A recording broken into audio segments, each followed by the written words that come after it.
Welcome back to the Gnostic Warrior. How are you doing today, David? I'm good. Thanks, Ron. You're welcome. And this is a continuation of discussions for the audience out there. This, I believe, is the fourth time David has been on the Gnostic Warrior. We've talked about many different subjects. And today we have a special presentation where we're going to talk about a few chapters in his book, upcoming book, Ordo ab Chao. And we wanted to start out a good place is chaos magic, right, David? Yeah. Okay, great. So why don't you go ahead and take the lead? Sure. So if you can all see my screen, this is the homepage of my latest website. So I've had a few in the past.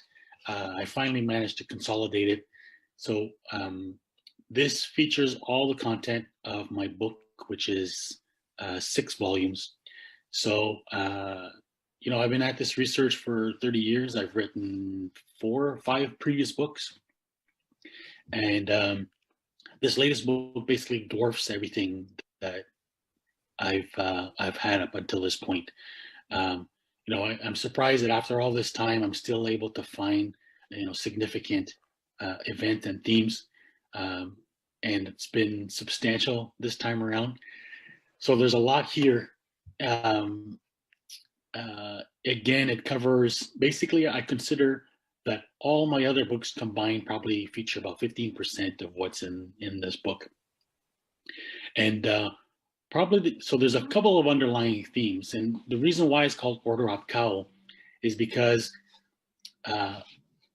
fundamentally what seems to be happening is that, I suspected this for a while, and I finally clued in when I took another look at Albert Pike's Morals and Dogma. And it's funny that this suspicion that I had for so long was there right in the first few pages, and it's confirmed that basically the reason why St. John is the patron saint of Freemasonry is because he's considered the author of the Book of Revelation. And the Book of Revelation is essentially the blueprint. So if we understand that, occultism is founded on communication with discarnate entities or spirits, but organized occultism is receiving information from these entities and then using it to guide their ultimately political actions. So that's why, for many times, this is basically their counterfeits to the original revelations from God. These are revelations from the what they call the spirit world. And so when the Book of Revelation came about, it was basically just an example of many types of revelations that emerged at the time. And it's considered basically, advice and information and information from beyond. And it's understood to outline what's going to happen. But, from most religious people, when they look at prophecies, they kind of wait for them to happen. Whereas for occultists, they see it as signposts, and effectively it's confirmation of the events that they are expected to bring about.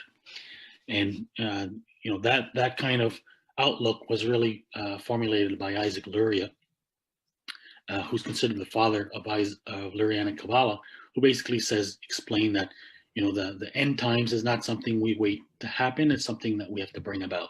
So the notion of chaos is that chaos is what precedes the return of the Messiah.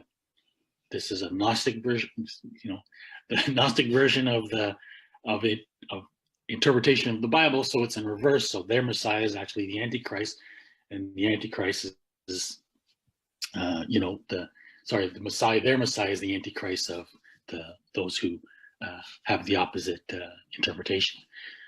So what it means is that if the Book of Revelation describes chaos preceding the arrival of the Messiah, that means that those conditions have to be created in order to accelerate or bring about his return.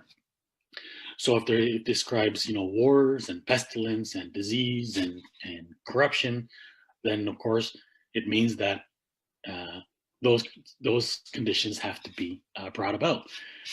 So the whole idea of Freemasonry, according to Albert Pike, is that it's what's called the Great Work, and the Great Work is a term borrowed from alchemy, and effectively means that the plan of the Freemasons is to fulfill the Book of Revelation. The ultimate goal is to rebuild the Third Temple, because that's where the Messiah Antichrist is going to rule from. And that's why they consider themselves Masons, because they are actively building allegorically the Third Temple of Solomon. So Albert Pike, it turns out, was aligned with a Rothschild agent. His name was Judah P. Benjamin. So I go at length on that subject in a chapter on the Civil War. We won't be able to cover the details here, but I mention that because both of them belong to an order called the Mystic Crew of Comus. And that's the oldest surviving organization behind the Mardi Gras festivities in New Orleans. And the Mystic Crew of Comus is basically an ancient Greek god of sort of comedy, of mischief. And that is basically the underlying theme that ties occultism from Babylon to Shakespeare to the Mardi Gras to Discordianism. And the underlying ritual behind it is what's called the sacred killing of the king. So I find it curious that New Orleans is the home of the Mystic Crew of Comus, who have historically been connected with the sacred killing of the king, and that it was also basically the hornet's nest, the cabal of conspirators that were involved in the assassination of JFK. And also connected to that assassination, investigated as a conspirator, was by Jim Garrison, was Carrie Thornley, who was the founder of Discordianism, which continues this theme of what's referred to as the wise fool, or the trickster archetype. And carry that forward to the previous president. The whole theme of Discordianism really is what drove the sort of mischievous pranksterism behind the whole meme culture, or right-wing affiliated plus Discordian meme culture, that helped to propel Donald Trump's election to the White House. And of course, Donald Trump's been referred to as the chaos president. That's no accident. And he ultimately is kind of this idea of the fool, the jester, who has been consciously put in power. So I'll show you where some of this information is. So most of it is distributed for my book. What I've done is I've recreated this article section in my website, which I've brought over most of the popular articles from my previous sites. So the recent article I put together is The Wise Fool from Babylon to Discordianism. And so here we can trace now what I'm talking about. So the several chapters that are referred to is from Babylon, Baphomet, Elizabethan Age, because I cover Shakespeare, counterculture, and finally Ordo ab Discordia, which is my chapter on Discordianism. Do you have any questions before I keep moving? No, this is a great setup. I think maybe if we could go back just a second before we go here, meaning where do you believe this originated, as far as you mentioned back to Babylon as well. And then we also, my research as well takes it back to a place called Judah, possibly, where we get the Judean religion. Right. And if we look at, where Christianity and Islam spawn from, the Abrahamic religions, it's all pretty much spawns from this place, right? And these people. Yeah. Okay. So, I'm not sure what your interpretation of that is, but basically, there's it depends if you take a religious approach or just, purely sort of True. empirical, historical approach. So basically, Yeah, and but before I want to just clarify there. So when you listen to what David's saying, he's basically telling us that we've been managed via chaos magic, magic in different ways. And through this time, it's been literally 2,400 years or so, or 2,600 years that civilization has been managed this way, and it's to keep us away from the truth and knowledge. So a lot of the stuff out there that you might read, you're going to have 2, 3, 4, 5 different versions sometimes, and you got to make sense out of it, and it takes a lot of research. So that's why you had mentioned what version do you want, right? yeah. Okay. I mean, basically, it goes back to the beginning of time, right? It's a battle between good and evil, and good.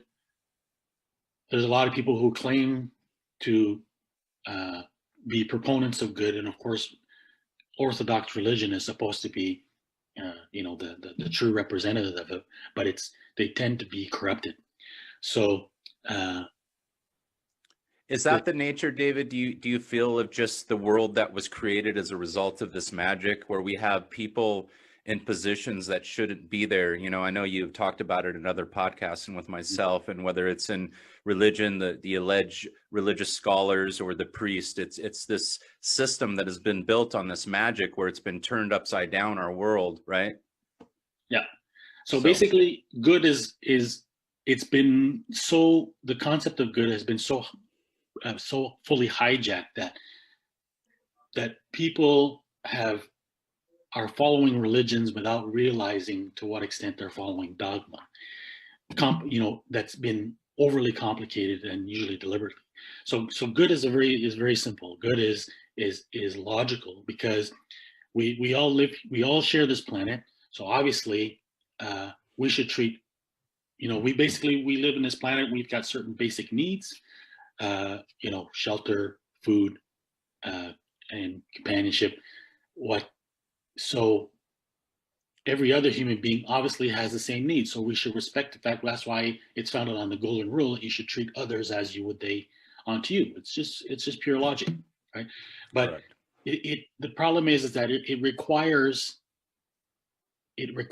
a hope in something larger than ourselves. It requires a belief in good, and that good is not just a principle, but it's a living principle, which has many different names by different cultures, but that's what God is.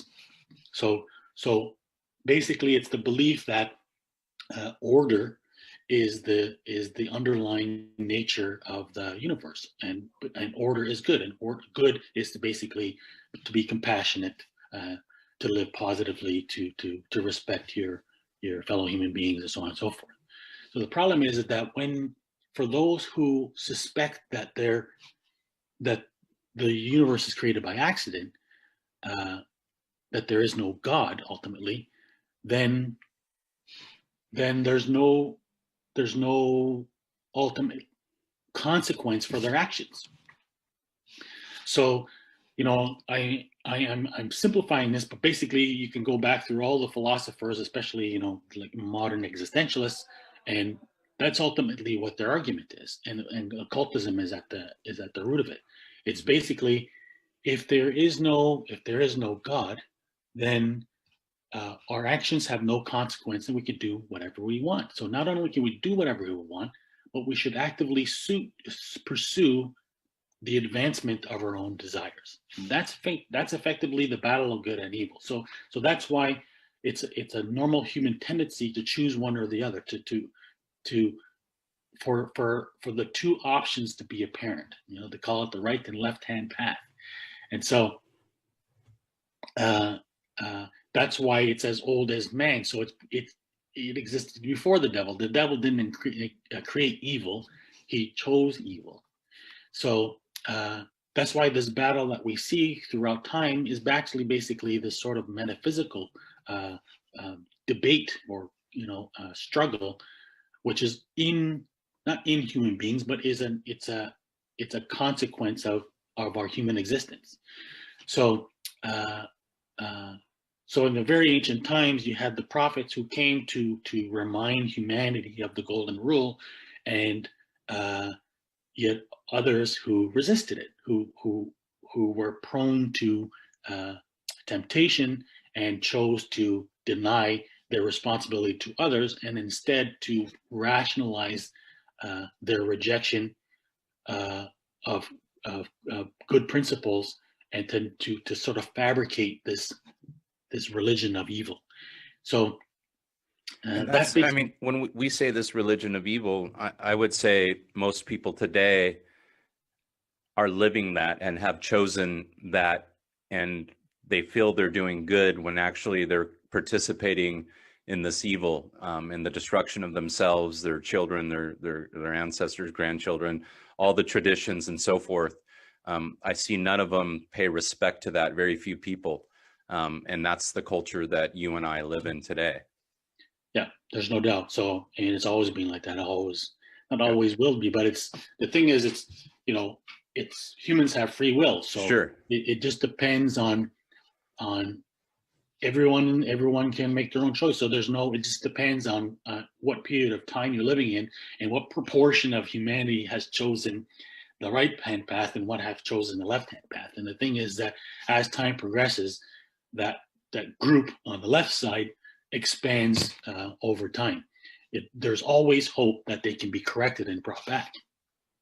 That's the part that people miss. So not to say that we can expect it to happen, but that's ultimately what we have to work for. Sure. So out of this basically core concept, you have this rationalization for the worship of evil, and what it manifested as is the worship of what's called the dying God, referred to as the dying God, the dying and resurrecting God. And this is an archetype that was identified and in recent times by James Fraser, who wrote The Golden Bough. And so this is where now we get to the origin of it back in Babylon. So because this dying God archetype has also been discovered by modern day occultists, and they associated, particularly starting with Carl Jung, with what they call the trickster archetype. So Carl Jung thought he identified this archetype, in various cultures, but behind it, what he was really referring to was the dying God, which is basically variations of Satan. And so what it was traced to is basically dying God is one of a trinity. He's the son of God, but his mother is also his sister, and the sister is Venus. So they had typically been identified as one and the same God. And Venus, the Latin name for Venus is Lucifer, because it's the first star visible in the morning and closely associated with the sun. So it's worshipped as one God, as a dual sort of androgynous God. And so it was because it was associated with the sun, it was associated with the cycle of the seasons and the four seasons, and with the two solstices and two equinoxes. So that's why all these festivals are tied with those. So the four basic satanic festivals are Christmas, not the Christian Christmas, but the winter solstice, which is timed with Christmas deliberately. Easter, which is the resurrection of the God. St. John's Day, which is midsummer, and Halloween. So when you go back to the origins of Christmas, it can be traced back to what's called the Zagmuk, or the Akitu festival of Babylon, which is the origin of the Saturnalia. And that's based on the worship of Bel, or Marduk, the ancient god of the Babylonians. And it's basically a 12-day festival, which highlights the struggle of the god against the dragon, which in Mesopotamian mythology is known as Tiamat. And of course, Bel is associated with the Anunnaki. So the Anunnaki is basically, scholars recognize that there's a clear link between Anunnaki and Anakim of the Bible. because the giants are a repeated theme almost throughout most Middle Eastern mythologies, because the dying god typically is a usurper god. He's a god who, there is a creator god who creates the universe, and then the dying god actually defeats him in a war with the giants or Anunnaki. So I regard this as being sort of, the early justification for devil worship, where the dying god, which was actually Lucifer, is worshipped as now the god to replace the creator god, because he succeeded in vanquishing him. And so this god, in addition to being identified with Venus, he's typically identified with Saturn. And this is where we get into another topic, which I'll just refer to quickly because I won't have time to get into it. But Saturn is Moloch in the Bible, associated with Baal, and his mythology involves him eating his own children, and that became the justification for the early human and specifically child sacrifice in ancient times. And that's why the Bible refers to the early Israelites sacrificing or passing their children to the fire of Moloch. The Canaanites used to construct a statue of Moloch with mechanical hands, and they would place the baby. They put a fire in the interior of the statue, and they would have mechanical arms that would lift the child into its mouth and into the furnace to burn it. And that's basically the core of these ancient, satanic rituals that would involve human sacrifice. It's often believed that there was some kind of intoxicant that was ingested, so either like mead or wine or other intoxicants have been proposed. The Magi were known to have used the halma, which is related to the soma, which of course is referred to by Aldous Huxley. And usually would concluded with orgies. So in fact, the Zagmuk festival concludes with what's called a Heroes Gamos, which is the ritual copulation of the king and the queen, which is supposed to be an earthly representation of the copulation of the god and goddess. And that's basically the true origin of the sex magic. I mean, this is not just my theory. You can look at Dan Brown for, to see how common that association is. And that was supposed to be concluded with the killing of the king. So James Fraser, his theory is that what happens is that the king, because the king represented the fertility, the king was the earthly embodiment of the dying god. And so his vitality was, the fertility of the land was dependent on his vitality. So as he aged, it would come time to kill him. So of course, the king didn't want to die. He had enough power. So what happened is that a replacement was proposed in his place, and that's what the Saturnalia, which basically is a later modification of the 12 Days Festival of Zagmuk, which was celebrated by the Romans, involved a period of festivities where all the laws were reversed. So for 12 days, the servants and masters switched places, and they could order around, and they used to make like joke commands and stuff like that. And then at the end, the Feast of Fools, who was the replacement for the king, would have to be slaughtered in the king's place. Interesting. So, yeah. So I go in here. There's a very interesting tie here with the Khazars, which is interesting, but because the Khazars were basically ancestors descendants of the Scythians. There's a whole other story we don't need to get into, but I just want to mention. Thousands of years of history, right? Exactly. They're all podcasts and books in themselves. Exactly. Yep.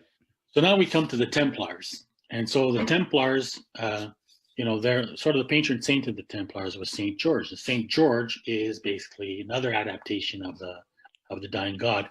It's a repeat of the struggle, because Saint George slaying the dragon is just a modern variation on the ancient mythologies of the Zagmuk and the of the Babylonians of Bel or Marduk conquering the dragon Tiamat. And that's so the patron saint of much of Europe, right, and Russia and so forth. Exactly.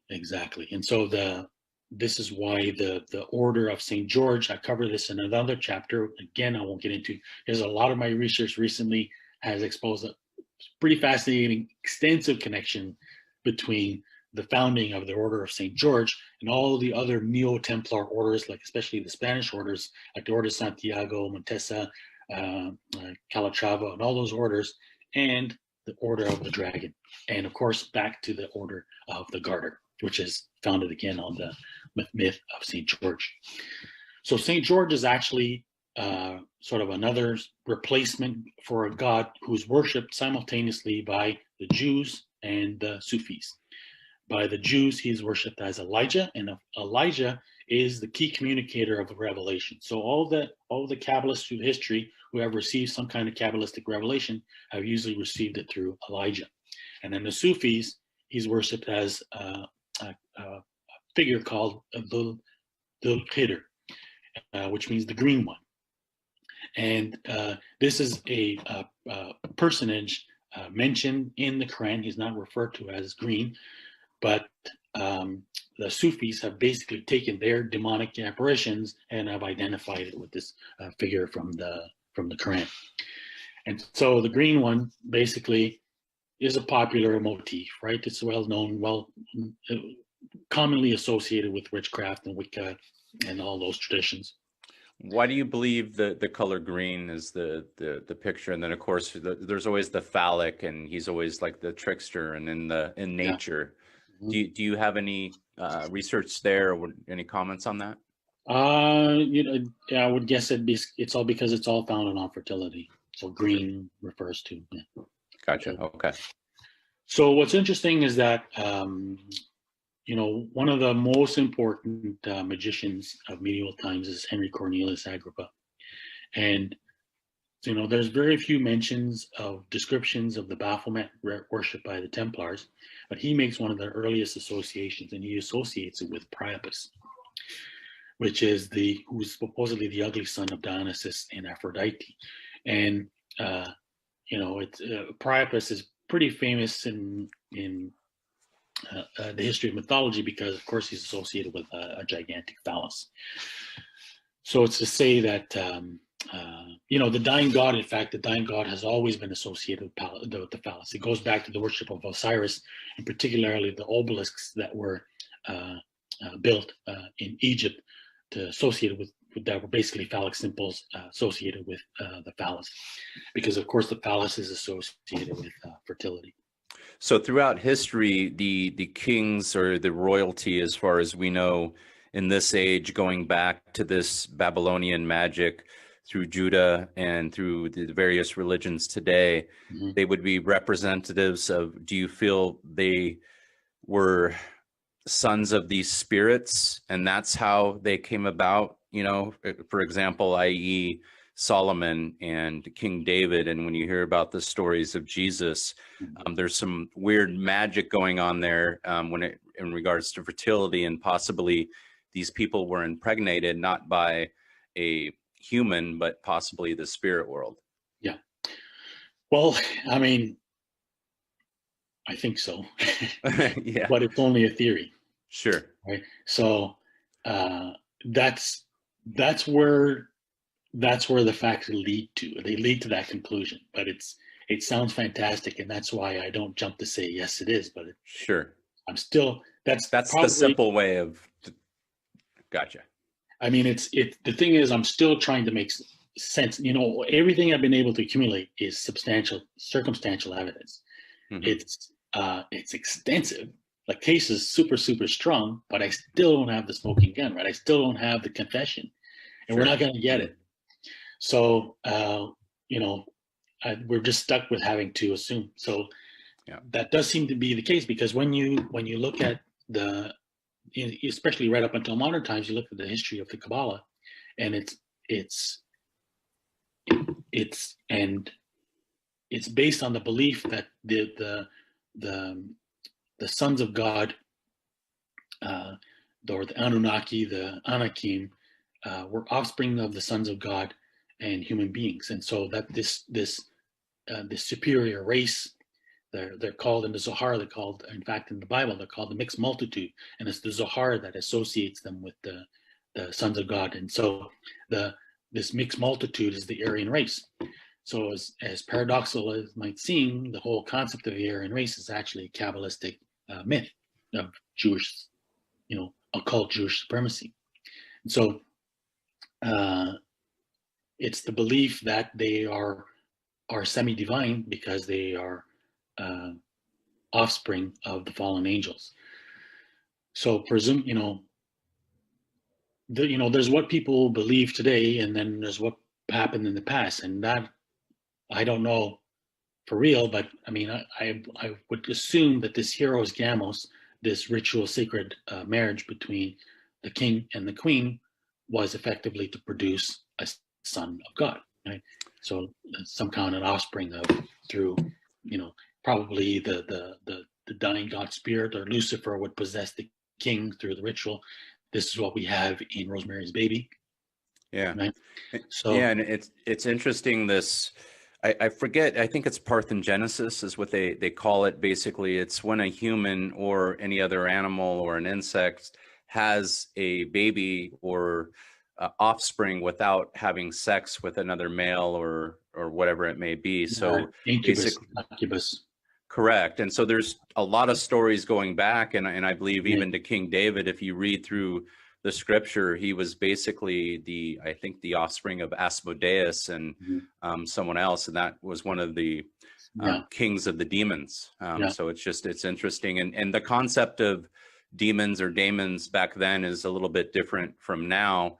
And, you hear the Greek philosophers that talked about it. I believe it was Plutarch that, the daemons could be reincarnated, and they had the free will to do good or bad when they came into incarnation. So you go back to these different stories, and then the philosophers talking about it, and then you read the scripture, and then also our whole world has been built, I believe, upon this. And then do you have anything as far as information on the Lord God of hosts? So that's been something I've been studying lately, where there's actually two entities ruling. There's the God above high, right, of truth and so forth. But on the world, there's the devil, there's Satan, and that was the offspring, that was the prince of the world, i.e. the king, right?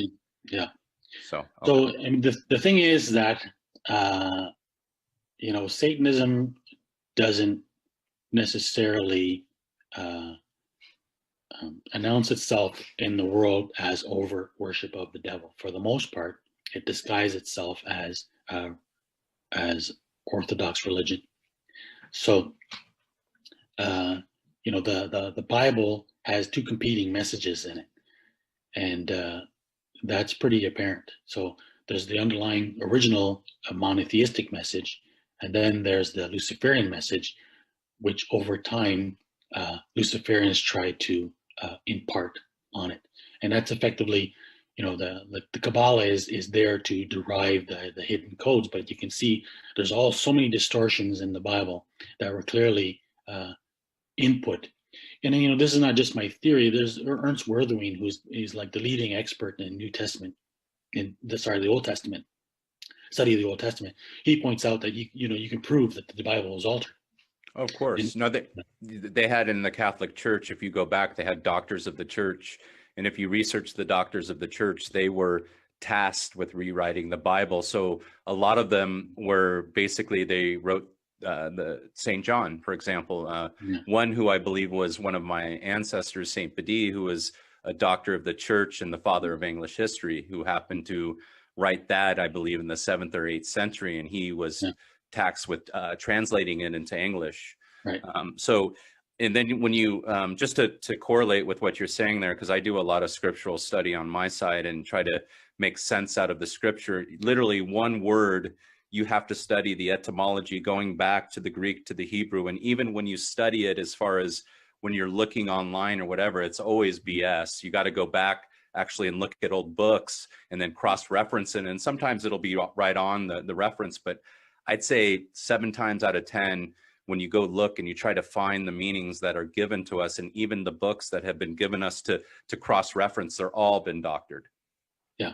Or just that lie has been carried, that magic, through time, where people are just regurgitating it as well, right? Right.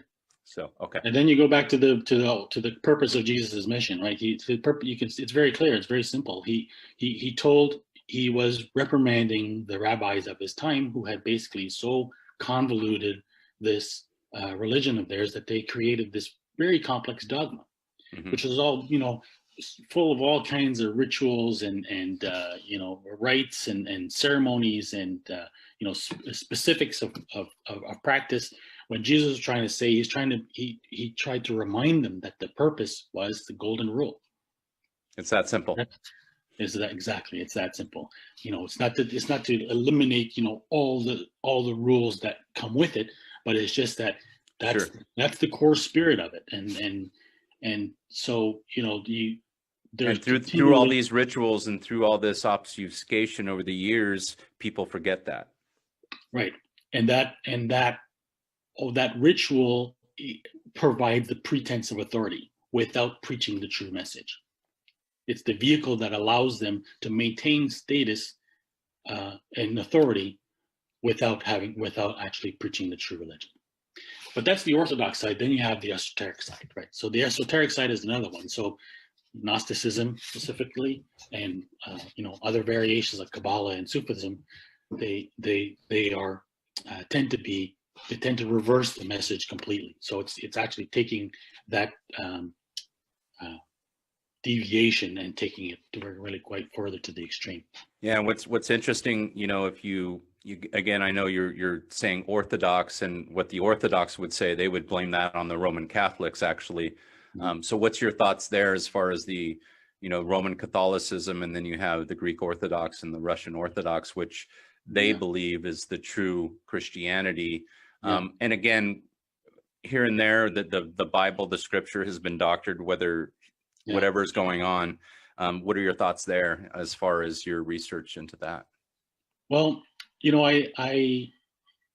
I try to avoid this discussion because it often ends up being a debate of whose religion is better. But I'll just give you my perspective.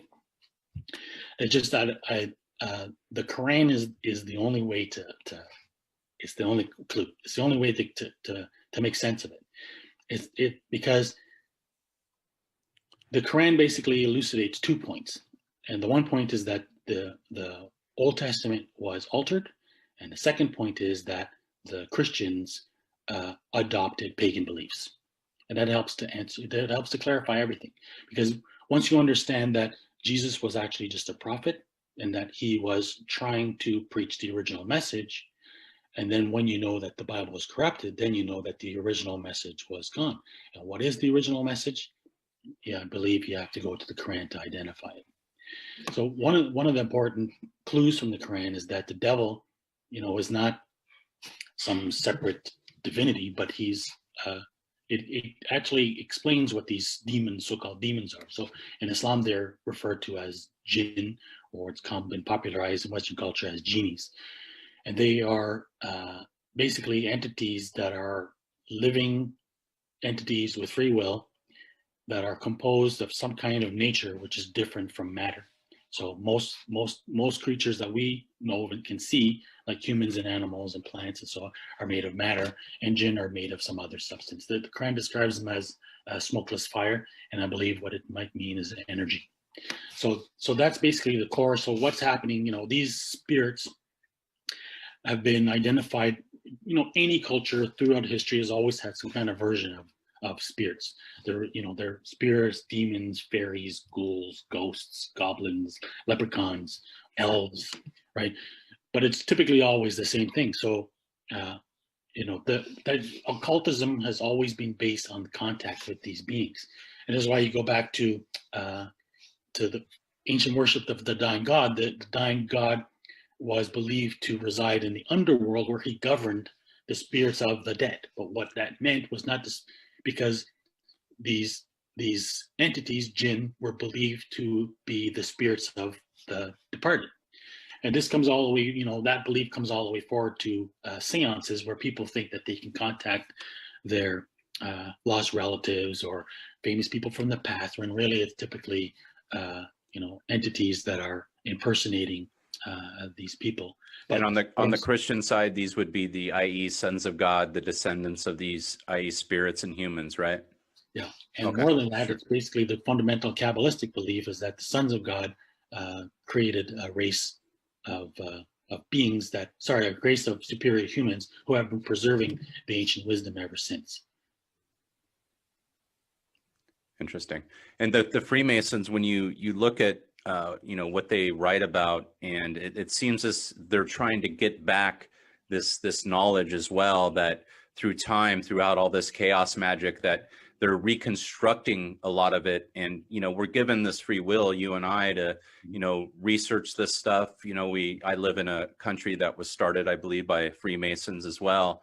Oh, yeah. Then at the same time, they're closing down on knowledge and cancel culture and all these different things, and people are getting, it seems as if time is speeding up for this revelation, for this end times. Do you believe that as well? Oh yeah, there's no doubt about it. That's the plan.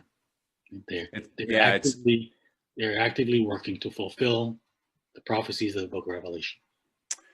And it's weird. I started talking to you, I believe, about 7 years ago, and I believe we talked about this stuff as well, but not feeling as if it was the end times. And now we are talking 7 years later, and we're like, we're a lot closer, like zoom, like on steroids, right? So so basically, if you look back this Al-Qaeda, the St. George character, and Priapus, which are all related, the Green Man. It then becomes the basis of the Feast of Fools. So the Feast of Fools is the survival of the ancient Saturnalia in Europe.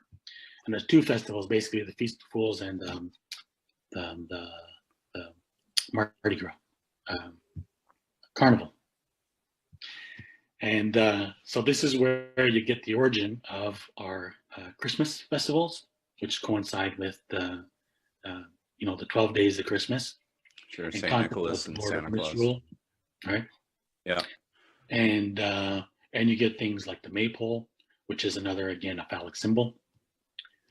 Here I have a reference you can see from Disney's version, their song Topsy Turvy is basically a reference to the Feast of Fools, because the Quasimodo at the beginning of the book is chosen as the Feast of Fools for the Mardi Gras. And so Topsy Turvy is a reference to turning everything upside down. You know what? I just have a current event, and I wanted to share that with you. I was thinking about our world, and one of the podcasts I listen to that, not all the time, but is one of the most popular in the world, is one of the kings of comedy right now, Joe Rogan. One of the highest paid podcasters. I mean, literally 150 million, 15 million. And that's just one of the deals he's made. He's got several businesses. He's like a king when it comes to this thing, right? Topsy-turvy, right? Right. And it's just complete, it's a godless type of podcast. It's basically very liberal, right? So in any event, I just wanted, what do you think of that analogy? He's a modern Pied Piper of MK Ultra. He's the modern version. There you go. But if you look at the words here, this is the lyrics from the Disney's song, which it says, "It's the day the devil in us gets released." This is a kids movie for kids. Mm-hmm.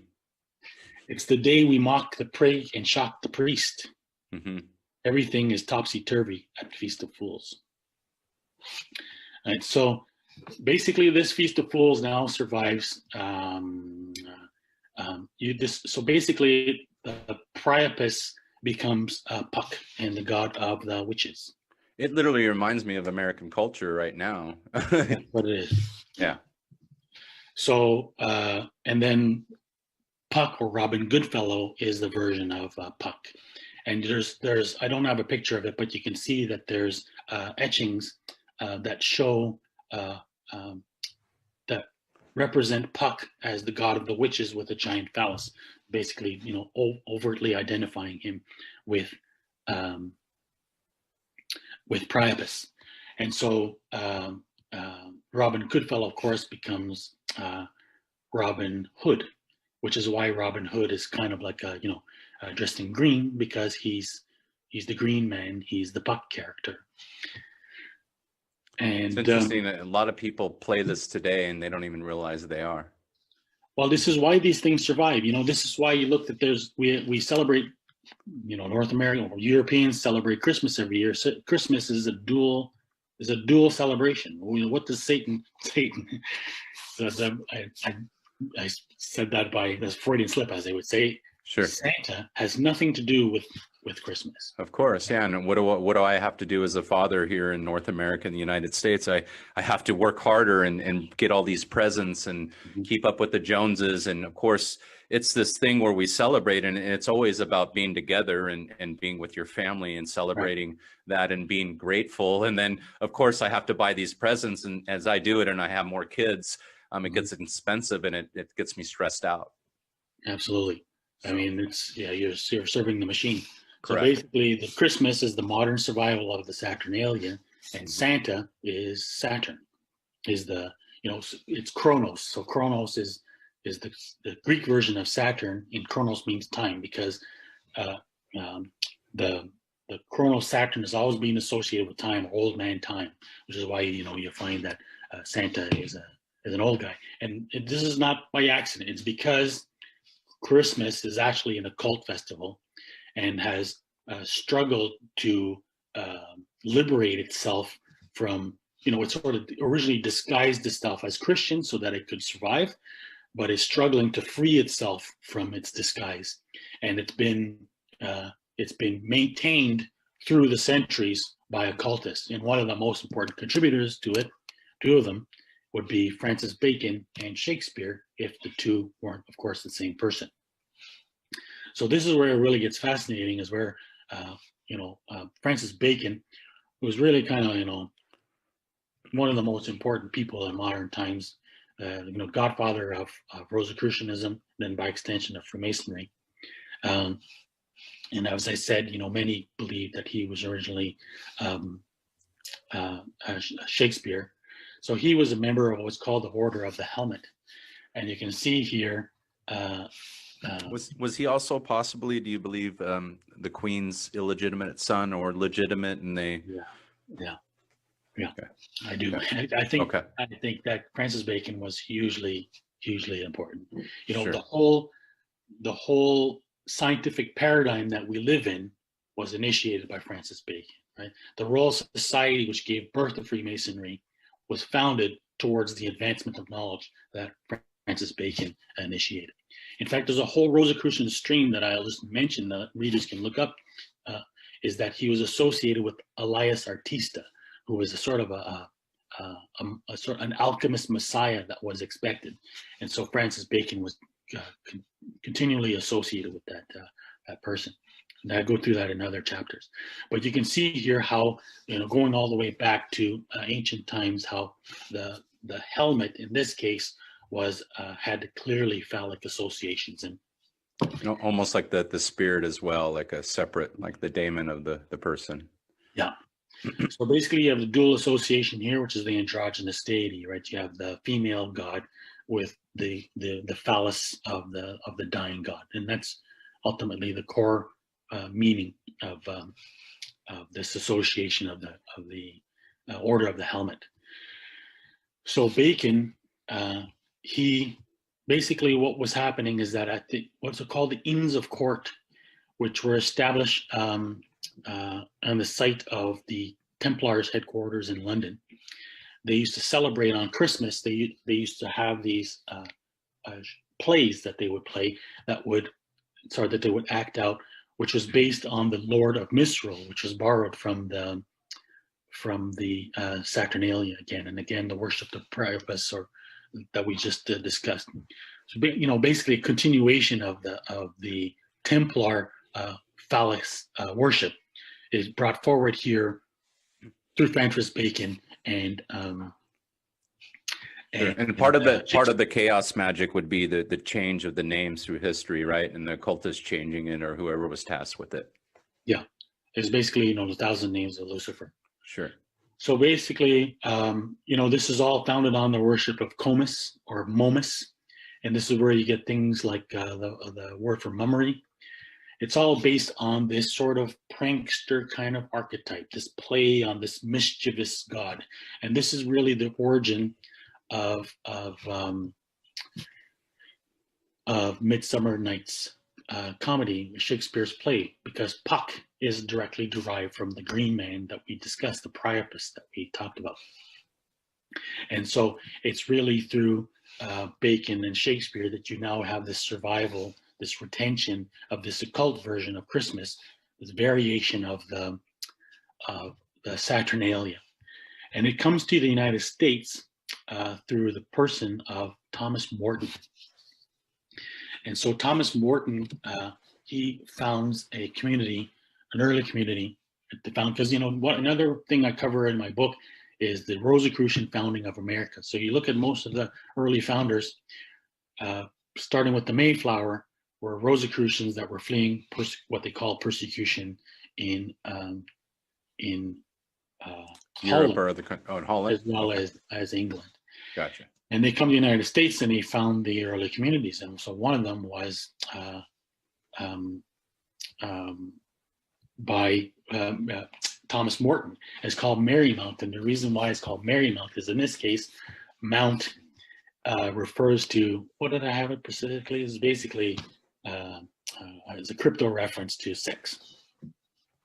And so what happens, what they institute is the worship of the Maypole, which is basically also comes from the Saturnalia or the Feast of Fools.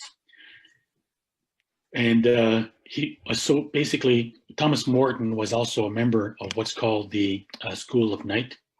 The School of Night is the modern name. They originally refers to as the School of Atheism, and that's a school that Christopher Marlowe belonged to. He was the author of Dr. Faustus, which is, of course, a man who sells his soul to the devil. And then he starts the School of Atheism.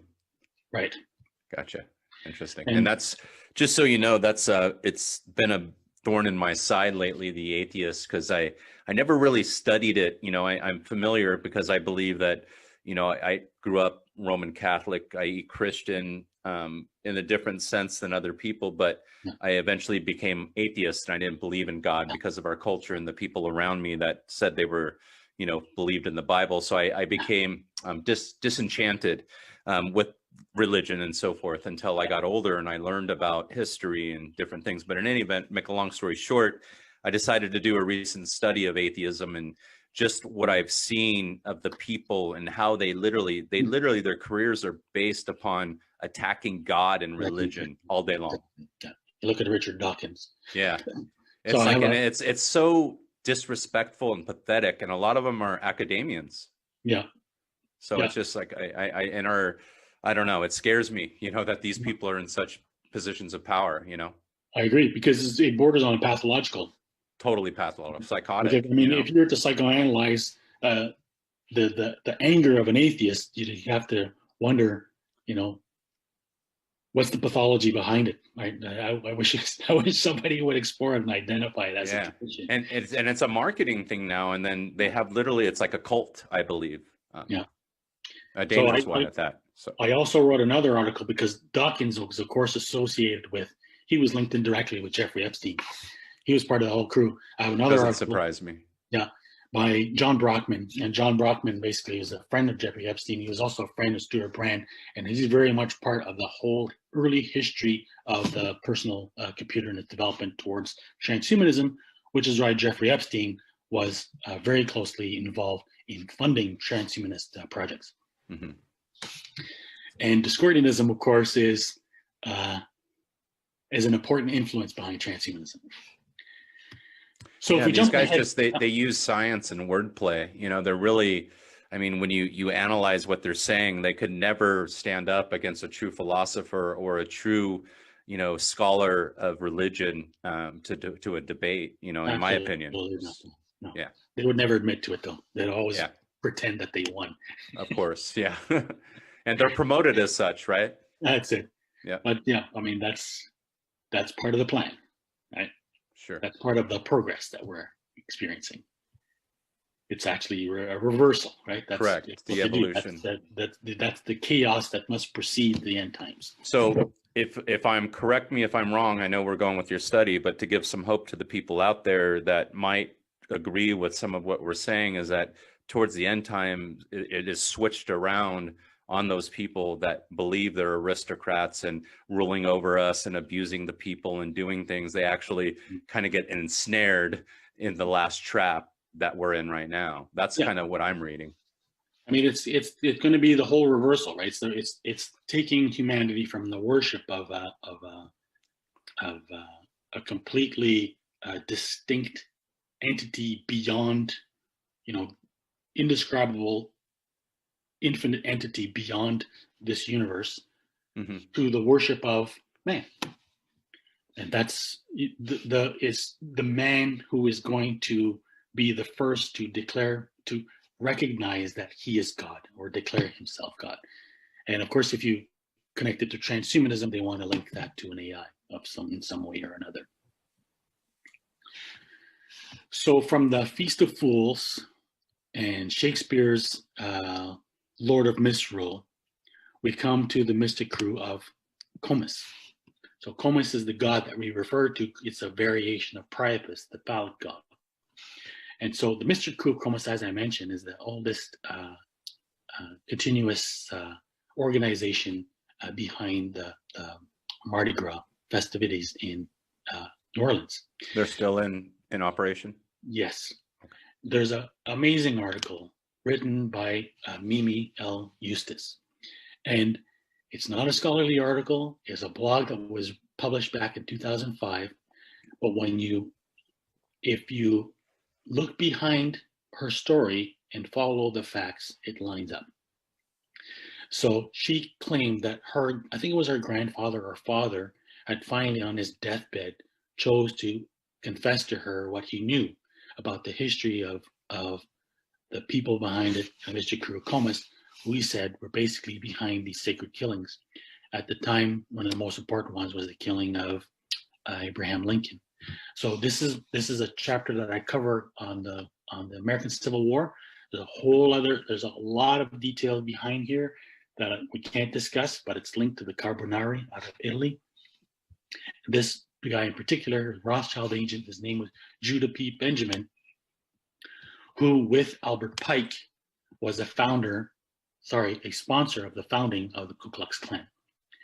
And basically, Ku Klux Klan emerged out of the Knights of the Golden Circle, and it's these groups that were behind the American Civil War, orchestrated by the Carbonari out of London. It's interesting. I thought the Carbonari was out of Italy and Rome, or there's two different factions. Yeah, gotcha. They were. Well, London's where we get our laws, right? The London Bar and so forth. Yeah. I remember that Mazzini was working closely with Lord Palmerston.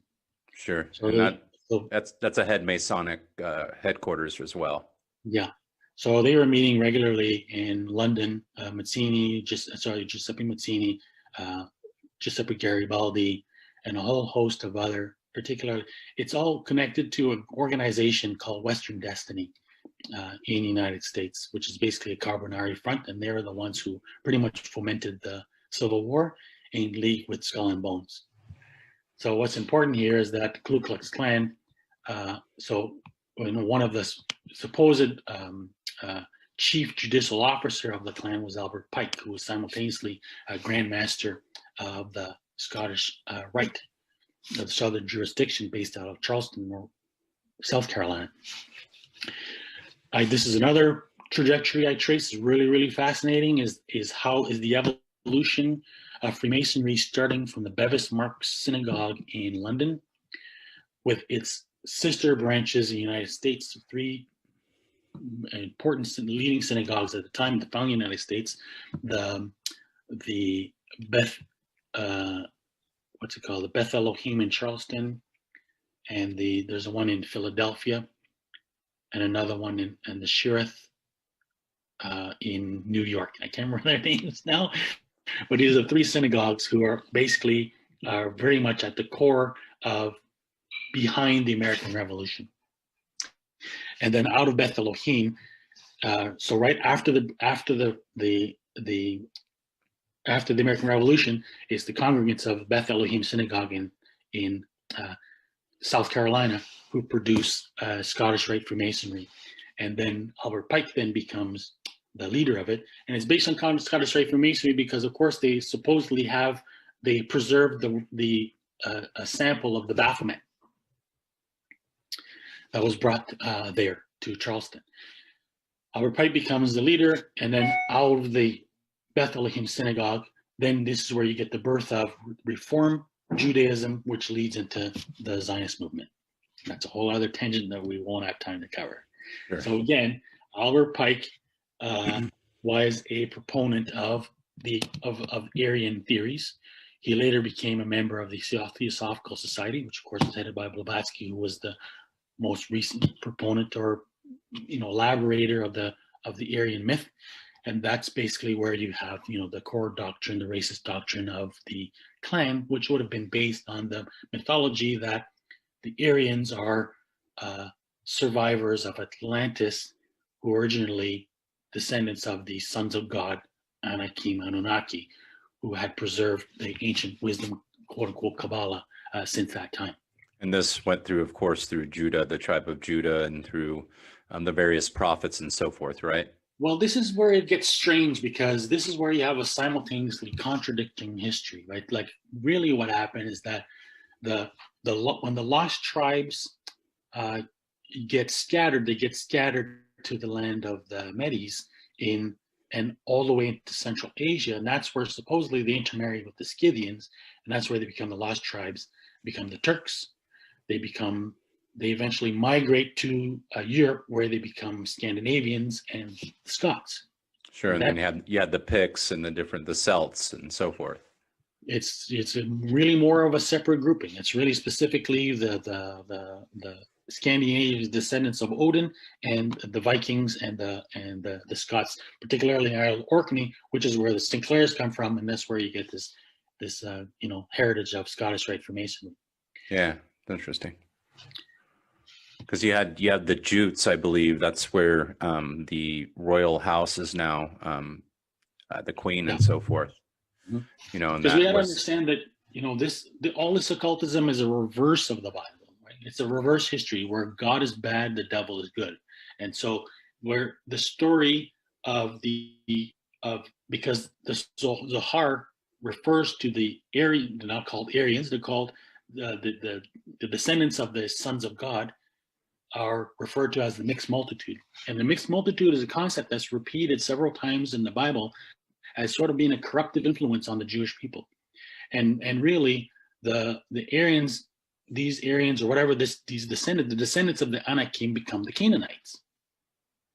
So throughout history, this is where the history of the Bible is very corrupt, is you find there's continual intermarriage with the Canaanites, despite the fact that it's forbidden. Sure, and of course we know the Canaanites are very industrious, right? They would bring secularism and business and trading all around the world through their boats and so forth. Phoenicians, yeah. Phoenicians, correct. So, even I think King David's mother was a Canaanite, right? Or was it his wife? Anyway, the point is that, one of the major crimes in the Bible for which they were eventually sent into exile was two things: was the worship of the dying god Baal, and persistent intermarriage with the Canaanites and all the other, affiliated peoples. But then if you read it esoterically, you can see that these Canaanites are actually descendants of the Anakim. So, some portion of the Jews likely fabricated these stories to claim this, some kind of unique descent from gods or, entities. But simultaneously, you have the lost tribes who are, among the Scythians, that are considered really the descendants, or the Aryans, the source of the Aryan people. So you have the simultaneous history, which is weird. Why basically you've got, it's a Jewish esoteric mythology which produced the Aryan race, while also Yeah, that produced the Aryan race. So you have this dual path of, this like legitimate uh, Jewish descent, simultaneously this competing, opposing Aryan descent, but they seem to feed the Be same like mythology. brothers or cousins, right? And then they're Yeah, both masters of the horse, you know, yeah, and they literally conquered the world on the horse. And if we look at, the Khan, Genghis Khan, and i.e. the Turks, that the yeah, descendants and so forth, right? yeah, Yeah. exactly. So the thing is, by when I decide, I have a chapter on the Aryan myth where I show that most of the people who formulated the Aryan myth were associated with Moses Mendelssohn, and Moses Mendelssohn was the leader of. So he's the one who set the spark for the rise of Reform Judaism in the Haskalah, but he was also a recognized successor of Shabtai Zvi. Like the guy who coined the term Aryan was Friedrich Schlegel, who married the daughter of Moses Mendelssohn. So you have a guy, you have these philosophers who are all in the circles of the leading Luciferian Kabbalists of their time, formulating the myth of the Aryan race, now being adopted by Albert Pike. And this is where, so as I said, the mystic crew of Comus, they're connected with the whole circle of the conspirators in the Civil War. According to Eustace, they're involved in the killing of the King Ritual, which is a killing, in this case, of Abraham Lincoln. And so if we jump ahead to modern times, of course, the whole idea of the wise fool becomes the inspiration behind Discordianism. And Discordianism is what led eventually to the creation of chaos magic about a decade or so later, a couple of decades later. So it's the idea, really what it comes down to, and this is where it ties all together to MK Ultra and everything, is the idea that demonic possession is what psychiatrists called schizophrenia. So they believe that the ancient shamans through their rituals, they were able to induce having themselves be possessed by the gods, quote unquote gods, and that they were then able to communicate the information from the beyond, because that's what the cultists are looking for. That's why they have seances and rituals, basically to induce the possession of identity so that their information can be communicated. Yeah, and if we look at this practice, this goes back, correct me if I'm wrong, back to the Delphia, the priestesses of Delphia, and they would sit over the tripod of Apollo, and his rotting carcass and these fumes would go up into her vagina, into her nostrils. And I believe it was Plutarch that described the rituals that they would do, but they would use actually royalty, aristocrats, the daughters, and they would be virgins. And they talk about one of the daughters being raped by Apollo, and then her conceiving a child through this ritual. Right. And then a lot of the times they got mad and they died, meaning they went schizophrenic or crazy. Yeah. Right. And then over time, they stopped using the royal family people from them. They used other women in the culture there. Yeah. So, and that's exactly it. So it's oracles, and that's what the book of Revelation is. And that's as if through our culture and everything that's happening is that they're inducing this in our world, i.e. mental illness and schizophrenia. And yes. I've been studying, I have a podcast, and of course I want to do more, but I'm busy trying to, pay Caesar, right? Yeah. Right. Yeah. And so I can't do what I want to do. But one of the themes of that podcast is these people that have done horrendous crimes, and usually they're normal Joes, or sometimes they're kids that are on these psychotropic drugs and so forth, and they see demons and they talk to Satan, and then they kill. They kill. Exactly. They're ordered to kill. Exactly. So the whole point of MK Ultra was to induce schizophrenia. Gotcha. Right? Because they believe that, and this is why Aldous Huxley is the kingpin behind it, and this is why Brave New World, the drug that's used to control the population, he calls it Soma, because and what's crazy there, right, is if you look at modern society And the people that are, i.e. normal, that are working out there, normal jobs or what have you, most of them are on these type of drugs, but Right. they scoff it at people that have drug problems, that they have the drug problem or the alcoholic problem. Yeah. And then you see what Trump induced in a lot of these people. It was just madness here in America, and it still is. So I believe these people that I see that are allegedly normal or borderline schizophrenic, if not. Right. Yeah, it could very well be. Sure. Okay. So It's pretty crazy here, David. Yeah, So, it is. But the way with globalization, it's like it's global. It's global. Yeah. So so MK Ultra was based on this whole idea of the wise fool, or what they call divine madness. Right. So that's what the fool is. I mean, originally, so where Shakespeare sort of helped to popularize the concept was of the jester, and it's the jester is the only one who's able to tell the king the truth. Right. That's the common sort of motif that's become popular.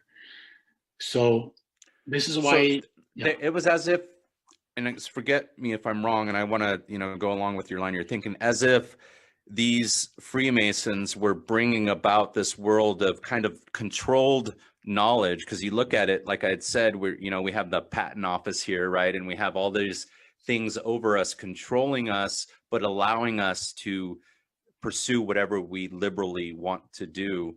Mm-hmm. And through this, they were recreating this knowledge in this body of knowledge, i.e. fools that go back and they blaspheme, say, against the dogmas of religion, right? And they're allowed to.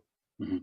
Exactly. Well, so that's what I mean by that, meaning that the current scripture that has been doctored, they get to talk about it, and we could talk about it in a way that's free, where we're not burned at the stake for claiming the Bible's different from what the priest had said.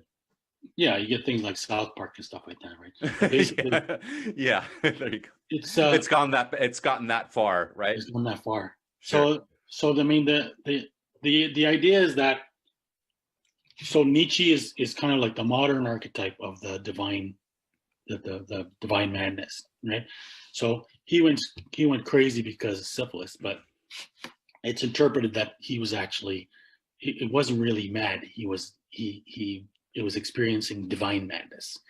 So and all these prophets and people, if we look at, and again, sorry to interrupt, but Carl Jung, Helena Blavatsky, Emanuel Swedenborg, all these people, when I researched them, had an illness, a peculiar illness, until they died, usually from a young age. Right. Yeah, it could be connected. Sure. But so in the case of Nietzsche, the idea is that because goes back to the idea of good and evil, and you need to believe in some kind of greater good in order to choose to do good, right? So if you stop to think about it, and you decide to choose to entertain the possibility that there is no God, then it's a moment of panic, right? And that's what that's what Edward Munch's scream is supposed to be, right? It's supposed to be if that sudden panic or realization that, oh my gosh, life has no meaning. And so the idea is that instead of going into despair, you laugh, right? So you kind of crack. And so the idea of divine madness is that you're seeing a greater truth than everybody else is. And in the case of Discordianism, it's the idea that if you believe that there's no truth, then you're trying to provoke everybody to recognize the same, to get them to suspend their belief in whatever they've chosen to believe. You can mock them. And this is why Discordianism is founded on a prankster approach. It's like Robert Anton Wilson said, I can't remember exactly what he said. It's like it's a joke, but it's a serious joke, or something like that, right? It's got a purpose. We joke around quite a bit, but they're on a mission. They're on a mission to destroy God, right? They're on a mission to completely upend human civilization, to reinvent it. So it's the idea that if you mock everything so that you can try to force people to recognize that there is no truth and get into this, state of jocularity where nothing matters. And we're seeing that with modern culture, what some people would call neoliberalism, and where it's just getting to the ridiculous, and our words are being changed, books are being burned, statues are being torn down by people that have no knowledge, that no philosophy, they don't know about history, yet they're the ones in control. Yes. So, I mean, there you have the fulfillment of the book of Revelation, right? So they're trying to bring about the end times, and this is part of it. This is the creation of chaos. And so Discordianism, that whole idea of disruption, of disrupting everything, is effectively what inspired chaos magic. And chaos magic is basically just a new form, a new approach to magic. It's one that rejects all, if you could call it orthodox magic, right? It rejects all magical tradition and reinvents it. And just you use what works, not necessarily, you don't need to follow, the prescribed rituals as they are in the books, as they've been repeated thousands of times. You can completely reinvent it and use new tools, right? You can use a lamp instead of a candle, and you can use, Photoshop memes, right? Exactly. And this is where, yes, this is where now you get to more recently the meme war, which helped help Trump win the election. The larger picture is that it was a Mossad mission that operated through Russia, through the Russian mob, and in collaboration with Facebook, which was assisted by Palantir, which is a CIA-backed company founded by Peter Thiel, who was one of Trump's leading advisors. And like, I have a whole chapter on it, on the Great Meme War, in my book as well too, to show the whole link of, especially places on the web like 4chan and their links to Discordianism, and the links of various, sort of not hackers, but some of these meme warriors and their links to Discordianism. Yeah, and then as well, you have the revealing the truths as well in mainstream, the ties, and then Biden as well with Russia, almost proving as if they have a say over what goes on here, obviously, right? It's Hegelian dialectic, right? Sure. It's both are necessary. They manipulate both left and right.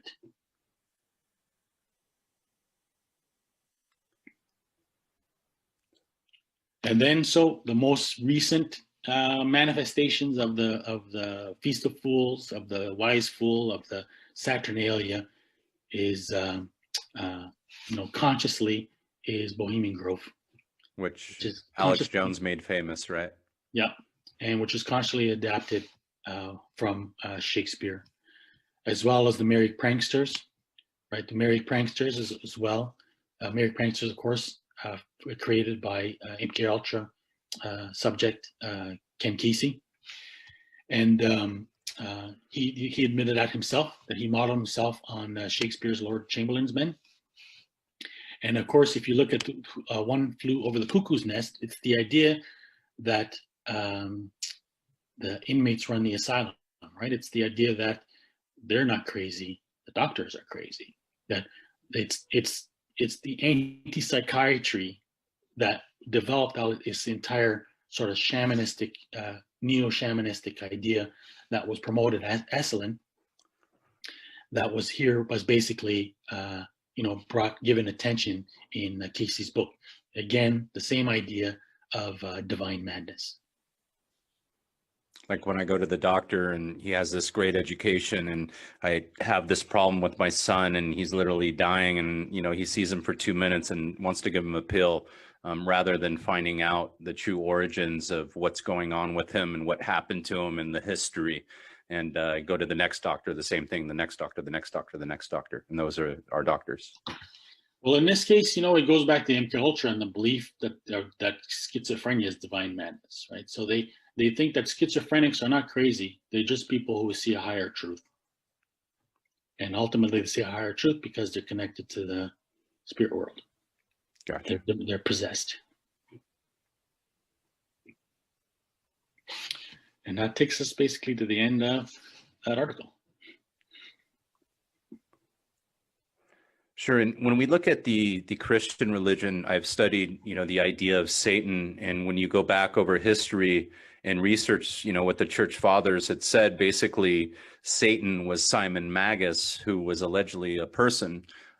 Simon Magus became Saint Peter when I researched the words and the wordplay, and they also label him the first Gnostic.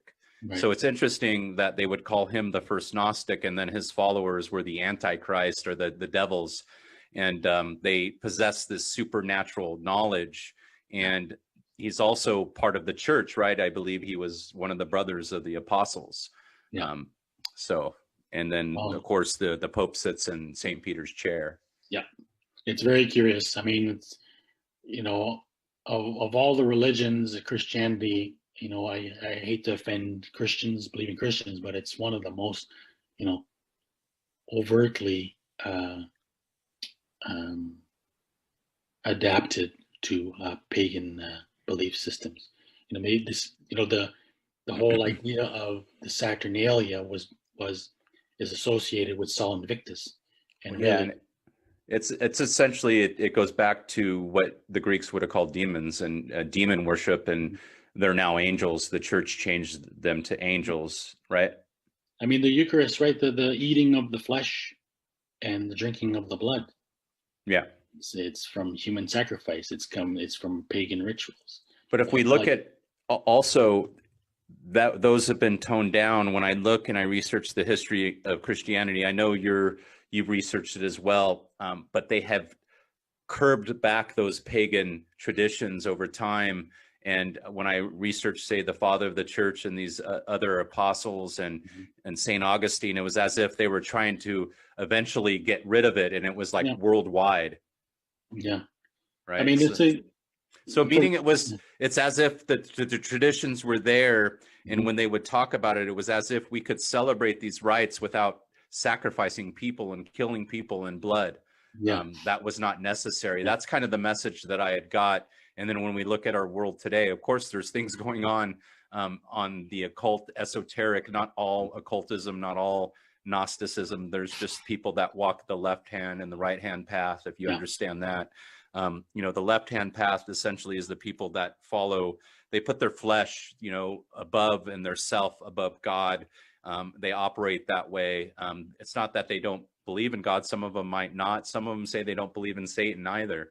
But they're basically operating in that way. They put their flesh, which essentially is when I research, it would be my second brain, rather than me using philosophy and truth and morals and standing up as Vitruvian man. I'm literally using my second brain, my appetites, my emotions, my sexual desires to rule this.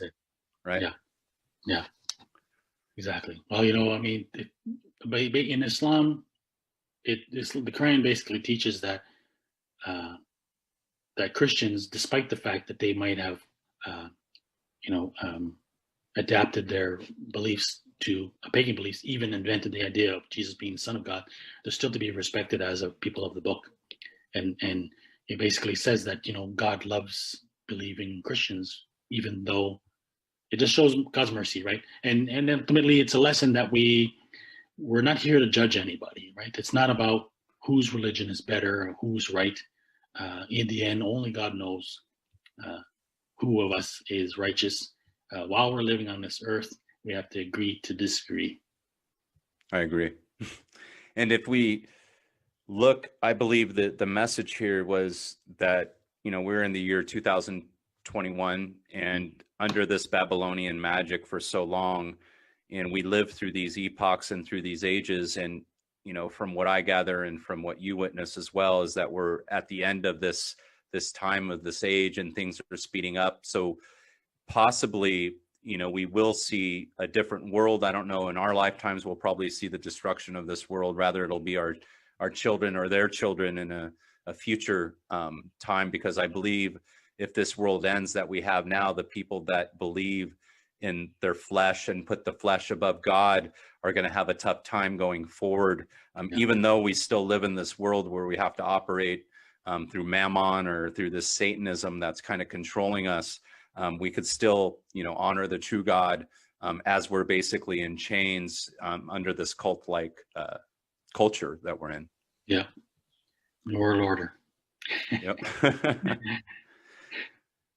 So do you see, like, as far as this magic someday ending and we live under truth, and that actually just flips people, like that's the end times, like, whoa, my God, it's this isn't Disneyland, this isn't, you know, Santa Claus, you know, the emperor has no clothes, and now everybody starts to realize we've been living this satanic lifestyle. Yeah. And how do people learn? And when I look at myself growing up here, in sometimes I call it the satanic states of America, I had to learn through my pain and through going to jail and prison and not even understanding philosophy and having alcoholic parents, and then eventually learning about a higher wisdom and a better way of life and choosing good over bad, and having to operate in this world on the checkerboard, right? The black and the white. Yeah. And it makes it difficult, but I also see that times could change and that we might see a different world. But I see everybody I deal with is literally, they're asleep, David, in my opinion, and they think they're good, but they do not treat people how they want to be treated. The golden rule. I see it every day in my business and everywhere around me. Yeah. So those people are going to have a rude awakening, possibly, if this world gets changed. And when we see this now, and we look at current events, and then we research history, there always is an authoritarian regime that arises out of this, and just like, no, this has to stop. And then here comes the Hitlers and the Lenins and the Stalins. And the Pharaohs. The Pharaohs, right? There you go. Yep. So yeah, go ahead. No, go ahead. Is there anything? I don't know what time do you got there, David? I have 6:38. Okay, cool. Yeah. Do you want to wrap it up with anything? Sure. Maybe this last observation, just to answer your question. Sure. There's a lot of pessimism. You know, my generation especially was pretty bad. A lot of us were raised on Animal Farm, where we believe that it's useless to work for change because it's just going to bring the same criminals in different guys. I think, people in general, I find, have no hope in humanity, no hope in leadership. They don't believe that it's possible to have righteous leadership. One line I like from the Bible, it says something like, when